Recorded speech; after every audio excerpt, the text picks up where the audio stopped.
Hi, hello, నమస్తే. ఎలా ఉన్నారండి? బాగున్నారా? నేను కూడా చాలా బాగున్నానండి. మీరందరూ కూడా చాలా చాలా బాగుండాలని, ఆయురారోగ్యాలతో సుఖంగా, సంతోషంగా ఎప్పుడు నవ్వుతూ ఉండాలని నేను భగవంతుని ప్రార్థిస్తున్నాను. ఈరోజు నేను పొర్లుకట్ట ఏరియాకి వచ్చానండి. పైన, కింద గుడిసెలు వేసుకొని చాలామంది జీవిస్తూ ఉంటారు. అంటే నేను కింద నిలబడుకున్నాను రోడ్డు మీద.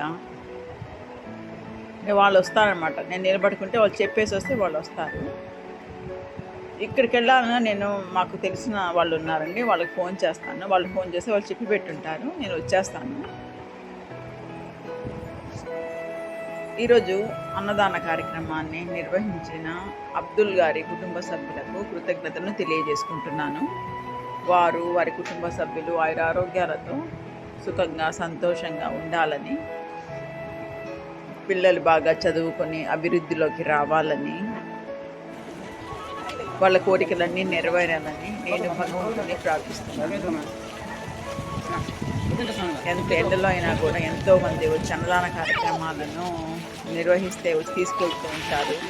పాపం పేదవాళ్ళు, వాళ్ళు ఎండలు కూడా లెక్క చేయకుండా అన్నదాన కార్యక్రమానికి వస్తూ ఉంటారనమాట. పిల్లలకు స్కూల్ లేదు కదా, ఇప్పుడు పిల్లలు ఎక్కువైపోయారనమాట. మళ్ళీ చూడండి, అమ్మాయి చూడండి 3 తీసుకుంటుంది. అది ఎందుకంటే మా అమ్మకు, మా అక్కకు, మా చెల్లికి అని.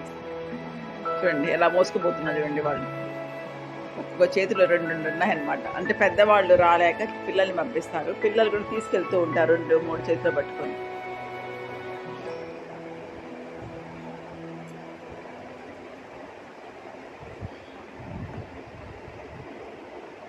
అబ్దుల్ గారి కుటుంబ సభ్యులకు మరొకసారి కృతజ్ఞతలు తెలియజేసుకుంటున్నాను. వాళ్ళు మన సంస్థ తరఫున ఎన్నో సంవత్సరాల నుండి ప్రతి నెల 2 సార్లు అన్నదాన కార్యక్రమాలు నిర్వహిస్తూ ఉంటారు.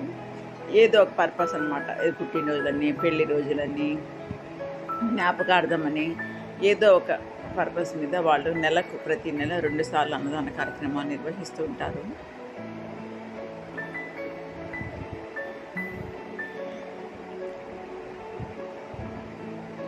వాళ్ళు ఇంకా మన సంస్థ తరఫున ఎన్నెన్నో సేవా కార్యక్రమాలు నిర్వహించాలని, ఇంకా ఎంతోమంది నిరుపేదలను ఆదుకోవాలని నేను భగవంతుని ప్రార్థిస్తున్నాను.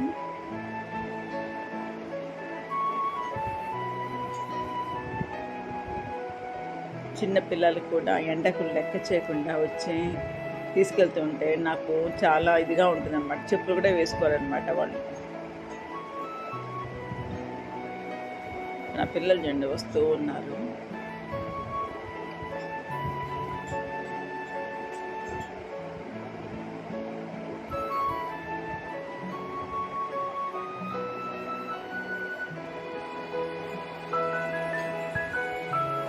ఈరోజు అన్నదాన కార్యక్రమాన్ని నిర్వహించిన అబ్దుల్ గారి కుటుంబ సభ్యులకు మరొకసారి కృతజ్ఞత తెలియజేసుకున్నాను. అలాగే నా సంస్థ తరఫున ప్రతిరోజు అన్నదాన కార్యక్రమాన్ని చూసిన వారికి కూడా కృతజ్ఞతలు తెలియజేసుకుంటున్నాను. నమస్తే.